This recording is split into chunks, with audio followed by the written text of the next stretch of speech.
Latest updates के लिए ultra channels को सब्सक्राइब करें और बेल आइकन को प्रेस करें।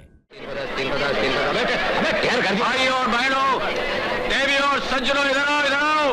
अरे चलती फिरती होटल का कमाल देखो। गर्मा गर्म खाना लो, बाद में सिनेमा का मजा लो। 2 रुपए की भेलपुरी, 1 टिकट असली दाम पे। काले बाजारों को लात मारो। 2 रुपए की भेलपुरी, 1 टिकट असली दाम पे। इधर आ जाओ भाइयों, इधर आ जाओ। 2 रुपए की भेलपुरी, 1 टिकट असली दाम पे। आ जाओ भाइयों, आ जाओ। 2 रुपए की भाई धक्का ले। 4 रुपए की भेलपुरी देना है इधर। 2 टिकट, 2 टिकट भाई।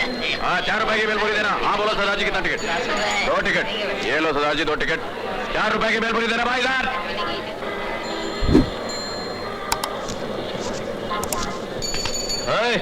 ना भैया भेलपुरी खत्म हो। अरे तुझे अबे साले चूना लगा दिया ना।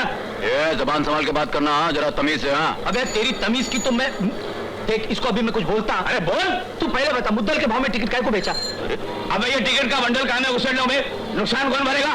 तू पहले बता, इधर किसको पूछ के गाड़ी लगाया? तेरे को मालूम इधर का दादा कौन है इस एरिया का? भोपत दादा है। अबे लोग सांस भी लेते हैं ना बेटे, पूछते हैं सांस ले कि नहीं ले, चूल्हा लगा के। और तूने इधर बगैर पूछे गाड़ी लगाई? एक मिनट। तेरे ये भूपत दादा के पास सरकारी सर्टिफिकेट है क्या कि सांस लेना हो तो उनसे इजाजत लेनी पड़ती है? अबे फुगनी के कलिंगड़ निकाल डालूंगा क्या, ज्यादा 3-5 करेंगा तो। देख अब तू शाना बन, माल निकाल और यहाँ से पतली गली से निकल। चल निकल। नहीं निकला तो हम तेरी अर्थी निकालेंगे चूना लगा के। बड़ा ज्यादा बन रहा है तू। आ गया मैं दूसरा फुकनी का। भाईजान ये चाकू भी आपका है? डाल ये टिकट भी आपकी? चूना लगा दिया।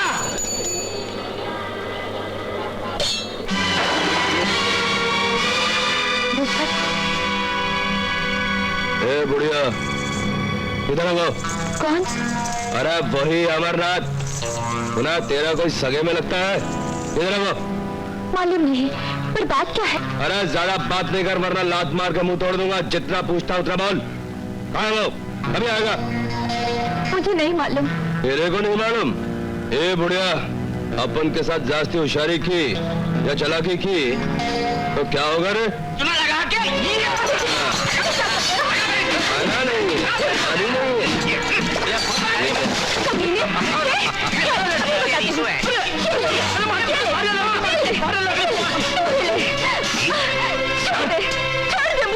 छमिया, तेरे ये जो गोरे गोरे गाल है ना टमाटर जैसे, उन्हें देखना मैं अभी कचर खा जाऊंगा।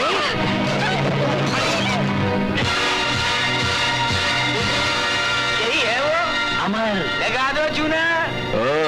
तो यही है वो अमरनाथ। बेटा अभी मैं तेरी भेल और पूरी बनाता हूँ।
मारना नहीं।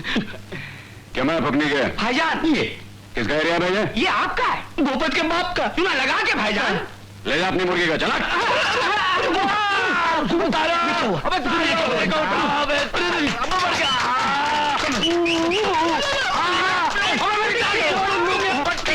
अरे बेटा, तुझे चोट तो नहीं लगी? अरे नहीं मौसी, भूख लगी है।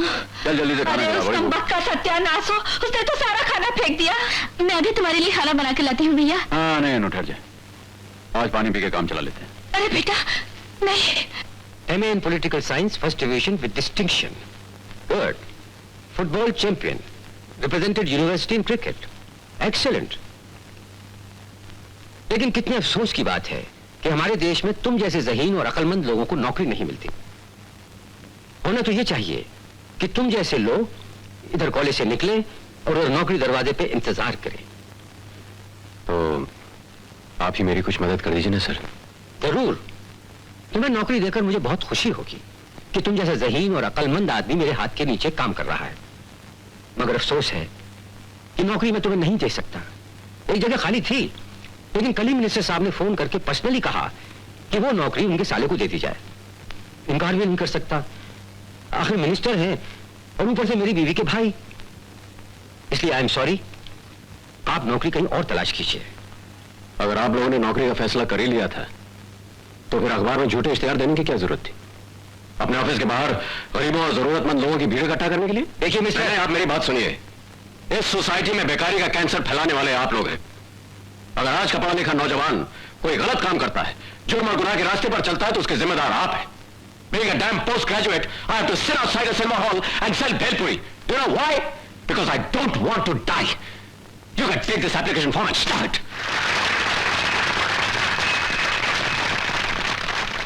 भाइयों, बेकारी, भूख, गरीबी, जहालत, इन सब ने जहरीले सांपों की तरह इस देश की गर्दन में अपने दांत गाड़ रखे हैं। झोंपड़े गिराने से या गरीबों को हटाने से गरीबी नहीं हटती। गरीबी हटती है भूखों को रोटी देने से, बेकारों को नौकरी देने से। मगर इस देश में भगवान मिल जाता है, मगर नौकरी कभी नहीं मिलती। पढ़े लिखे नौजवान BA और MA की डिग्रियां लेकर सड़कों पे मारे मारे फिरते हैं, मगर उनको नौकरियां नहीं मिलती, क्योंकि रिश्वत जिंदगी के हर दरवाजे पर चौकीदार बनकर बैठा हुआ है। और जब तक रिश्वत दो नहीं, वो चौकीदार हटता नहीं। बच्चे को स्कूल में दाखिल कराना हो तो रिश्वत दीजिए, कॉलेज में एडमिशन दिलाना हो तो रिश्वत दीजिए, यूनिवर्सिटी में 6 नंबरों से पास कराना हो तो रिश्वत दीजिए, और रिश्वत कैसे दी जाती है यह सिखाना हो तो रिश्वत दीजिए। इसका मतलब है आज के दौर में इंसान के पास किस्मत हो या ना हो, मगर रिश्वत जरूरी है उसके पास होना। अरे आपने भी तो क्या किया, आपने रिश्वत ली, इसलिए सरकार ने आपको पार्टी से निकालकर बाहर फेंक दिया। नहीं, ये झूठ है। सरकार ने मुझे बदनाम करने के लिए चाल चली है। मैंने इनकी घटिया और बेहुदा पॉलिसियों को मानने से इनकार कर दिया, इसलिए मुझे सरकार ने पार्टी से अलग कर दिया। ये झूठ बोलता है, शंकर नारायण चोर है। नहीं, मैं सच बोल रहा हूं। आप मेरी बात सुनिए। आप लोग, आप भाइयों,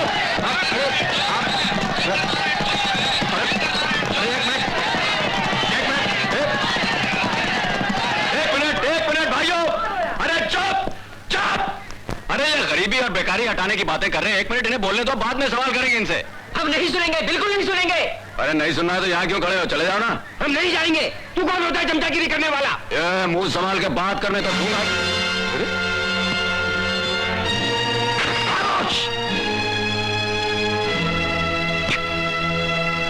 किसने मारी ये चप्पल? साला भीड़ का फायदा उठा करके जूता चप्पल मारता हो। अरे माँ का दूध पिया है तो आजा सामने आके चप्पल मार। ऐसे ही होता है साहब, हम जब भी सच बोलने की कोशिश करते हैं तो दुश्मनों के गुंडे आकर हमारी आवाज को दबाने की कोशिश करते हैं। अरे कौन रोकता? मैं देखता हूं। आप बोले साहब, मैं देखता हूं कौन रोकता है। शाबाश।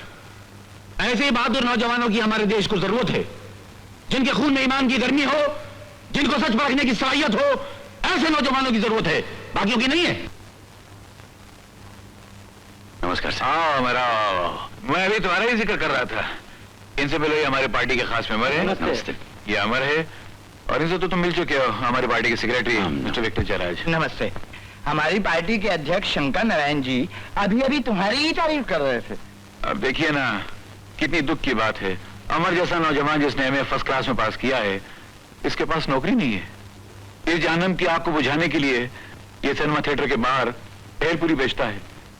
इसकी ये कहानी सुनकर मेरी आंख में आंसू आ गए, मैं रात भर सो नहीं सका। क्या भारत की आजादी के लिए हमारे शहीदों ने खून इसलिए बहाया था कि उनकी आने वाली नस्लें तालीम हासिल करके सड़कों पे भेलपुरियां बेचती नजर आए? किस काम की है यह सरकारी हुकूमत? बिल्कुल बेकार है। और अगर ये इसी तरह राज करती रही तो एक दिन हिंदुस्तान की सारी जनता सड़कों पे भेलपुरियां बेचती हुई नजर आएगी। इसलिए अगर हिंदुस्तान को इस बुरे हाल से बचाना है, अपने भविष्य को संवारना है, तो अमर तुमको और तुम्हारे जैसे नौजवानों को मेरी पार्टी में शामिल हो जाना चाहिए। सर, राजनीति पॉलिटिक्स नहीं, मुझे तो सिर्फ एक नौकरी चाहिए। लेकिन मेरी पार्टी गंदी सियासत से बिल्कुल पाक है। उसका काम गरीबों को गरीबी के दलदल से निकालकर सुख के किनारे पर पहुंचाना है। सर वो सब तो ठीक है, लेकिन मैं तो खुद दलदल में फंसा हुआ हूं, दूसरों को कैसे निकालूंगा?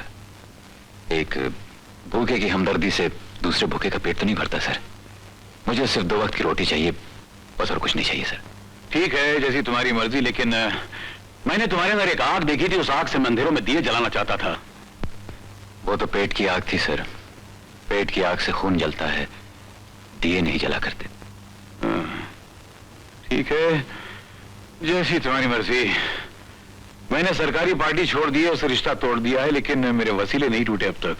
ठीक है, मैं देखता हूं तुम्हें अच्छी सी नौकरी दिलवा देता हूं। आपका बहुत बहुत शुक्रिया। नमस्ते। लेकिन सर, ये पुलिस की जीप यहाँ क्या करने आई है?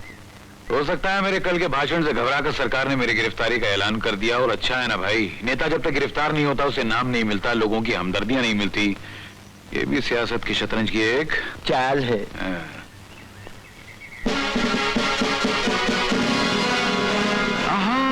अमर, अरे भाई हमारे कमाल है, मैंने तुम्हें पहचाना ही नहीं। वाह वाह वाह, बहुत जचरी वर्दी तुम पर। Very good.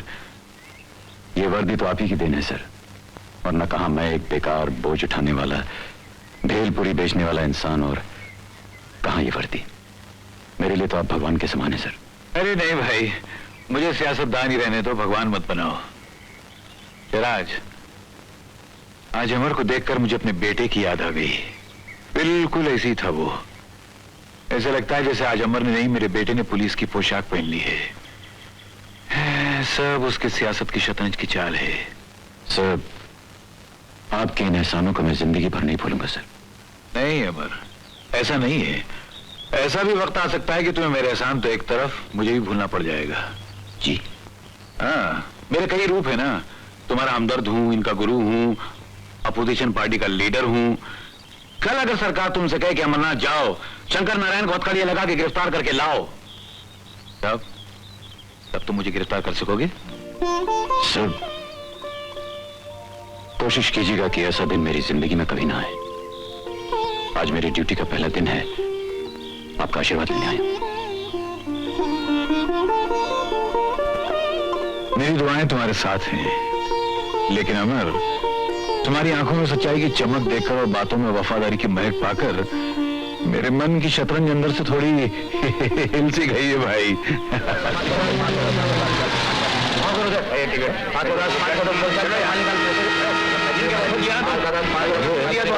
ये सूरज तो जाली पर जाली लगती है।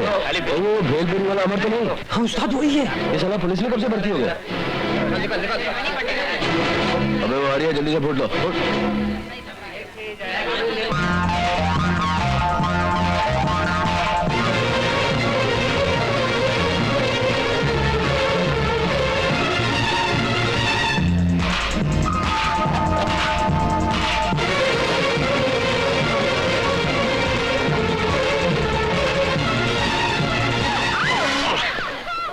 I'm sorry. I'm very sorry. A mister, ये सिनेमा हॉल है, कोई रेस का मैदान नहीं जो पागल घोड़े की तरह भागे जा रहे हो। देखिए, I'm very sorry, मैं एक मुजरिम का पीछा कर रहा था, मुझे दिखाई नहीं दिया। अरे, वर्दी पहन ली है तो समझता है कि गवर्नमेंट इसकी जेब में है।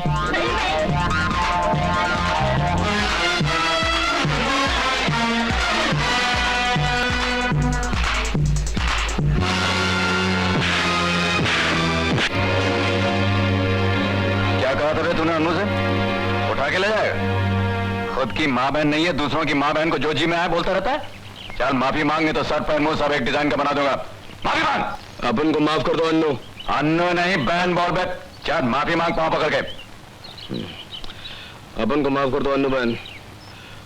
मैं वादा करता हूँ कि आइंदा तुमसे कभी कोई जाति नहीं करूंगा, कभी कोई गंदी बात नहीं करूंगा। हाँ देख भाई भूपत, आज के बाद तो इस बस्ती में नजर आया ना, या तेरी गुंडागर्दी की कोई रिपोर्ट मुझे मिली, इतनी देर के लिए अंदर करूंगा कि बुढ़ापे में आरती के समय ही बाहर आएगा, समझ गया?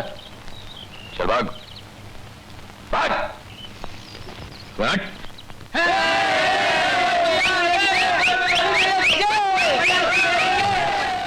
Call from London. और आप दोनों में से कलकत्ता जाना है क्योंकि कंसाइनमेंट इसी हफ्ता भेजना है। Sir call from London. London? Yes. Hello, Atkinson. Sitaram here. What's happened to our meeting with Hua Minachi? Tomorrow. Oh, make it the day after, will you?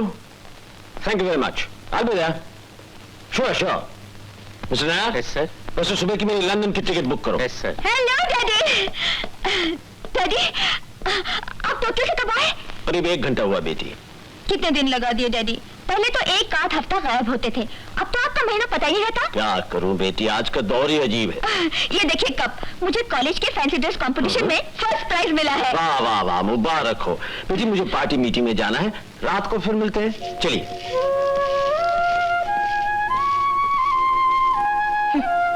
Daddy को तो बस रुपया कमाना और पार्टी मीटिंग तो ही काम है। मैं तो इनके कुछ लगती ही नहीं।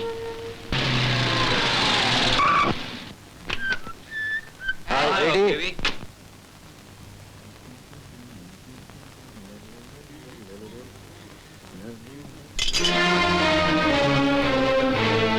हाय स्वीटी, अरे तुम ये डांस सीखने जा रही हो? अरे तुम तो खुद बिजली हो बिजली।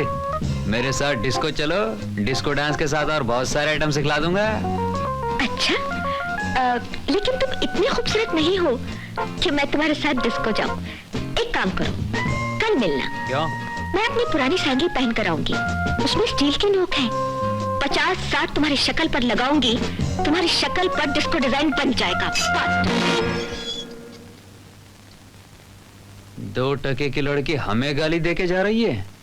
तदरी तरी तधन तधन धन तजनो तदि मिधि मिति दिमे तादे गिरगदाम तदरी तरी तधन तधन धन तजनो तदि मिधि मिति दिमे तादे गिरगदाम तगदोम तगदोम तगदोम तगदोम तगदोम तगदोम ता तगदोम तगदोम ता तगदोम तगदोम ता तजनो तदिन तनक जनो ता तजनो तदिन तनक ज तगदति तजम तगदति तजम तगदति तजम तगदति तजम ता तजनो ता तजनो ता तजनो ता तगदति तगदति। कौन है आप लोग? आशिक लोग हैं, अपनी माशुकाओं की तलाश में आए हैं। क्या बेहुदा बकवास कर रही हैं? निकल जाओ यहाँ से। ये घटिया डांस हमको नहीं चाहिए, हमको कोई सेक्सी डांस। बदतमीज, निकल जाओ यहाँ से। Shut up. अबे ओ मास्टर, ज्यादा बकवास की तो पेट से हथौड़ियां निकाल डालूंगा। चल पीछे। अबे मधु, टेप चालू कर। हाय डार्लिंग, जरा डांस हो जाए।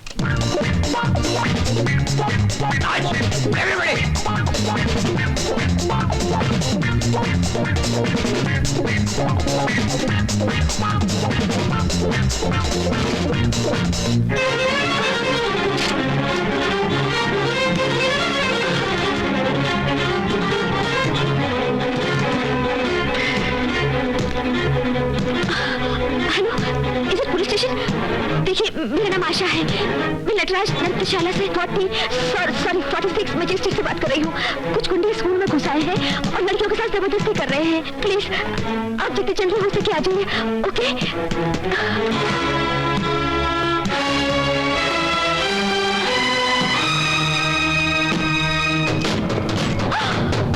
Don't touch me. छोड़ दो मुझे। भागोगी? आजा। छोड़ दो।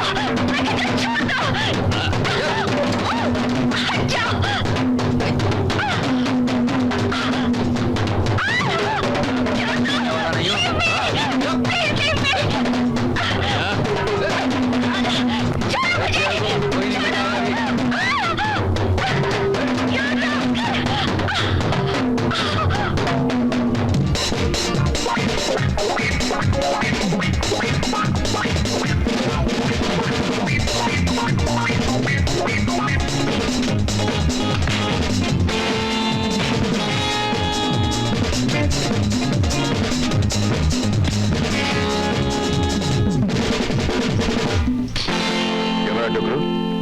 मूछ का बाल निकला नहीं, शुरू हो गया आरामकारी करने। नाचने के बाद शौक है? चल तेरे को पुलिस के म्यूजिक पर डांस कराता हूँ। चल से।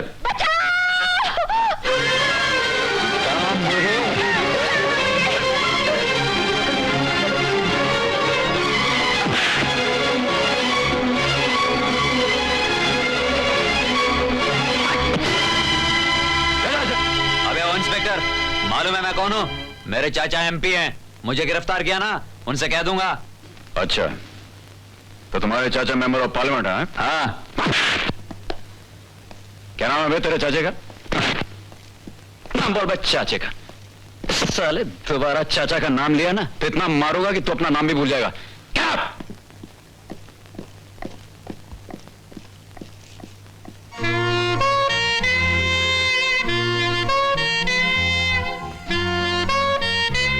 जी, मैडम फूलन देवी।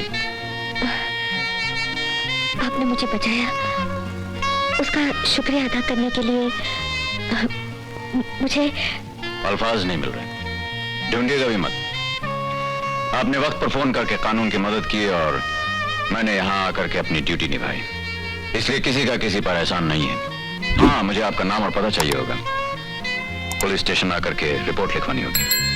हाँ, मेरा नाम आशा है। मेरे पिताजी इस शहर के मशहूर बिजनेसमैन मिस्टर सीताराम हैं।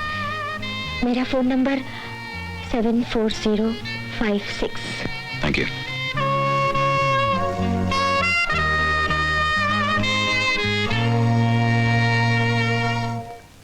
आशा, yes daddy. Are you alright? हाँ, क्यों? पुलिस डिपार्टमेंट के जरिए मुझे खबर मिली कि कुछ गुंडों ने तुम्हारे साथ बदतमीजी की। सुन के मेरा तो खून खोल गया। मैं उन बदमाशों को नहीं छोड़ूंगा, जान से मार डालूंगा उनको। अब कोई जरूरत नहीं डैडी, अमर ने उनकी खूब पिटाई की और लॉकअप में बंद कर दिया। अमर? हाँ डैडी, अमर एक बहादुर पुलिस ऑफिसर है। ऐसी पिटाई की कि नानी याद आ गई उनको। Thank God. आओ बैठो। डैडी, अमर बहुत अच्छा आदमी है और बातें ऐसी करता है कि इंसान का दिल मोह लेता है। He is a young handsome police officer. मैंने आज तक ऐसा बहादुर पुलिस ऑफिसर नहीं देखा। सेक्रेटरी, आज मेरा प्रोग्राम क्या है? अरे छोड़ो ना प्रोग्राम को डैडी, अभी आए हो, 1-2 मिनट मेरे पास भी तो बैठो। देखो डैडी, आज कहीं नहीं जाना, घर में ही रहना। तो, कोई खास बात है? हाँ, खास बात तो है। आज मैं अमर को खाने पर बुलाकर उसका शुक्रिया अदा करना चाहती हूँ। गुड हेवंस गर्ल, सीताराम का घर देखो, एक पुलिस इंस्पेक्टर की दावत देखो। यहाँ MLA, MP, मिनिस्टर्स आते हैं, पुलिस इंस्पेक्टर नहीं। बुलाने से पहले आने वाले का स्टेटस देखना, रुतबा देखना। मैं IG से कहकर उसे थैंक्स कहलवा दूंगा। पहली दफ्तर के फाइल्स निकालिए। डैडी की पार्टी का नाम है गरीबों की पार्टी। भाषण देते हैं, ऊंच नीच अमीरी गरीबी के फर्क को मिटा दो। खुद की बारी आती है तो अपना सबक भूल जाते हैं। मुंह में राम, बगल में छुरी।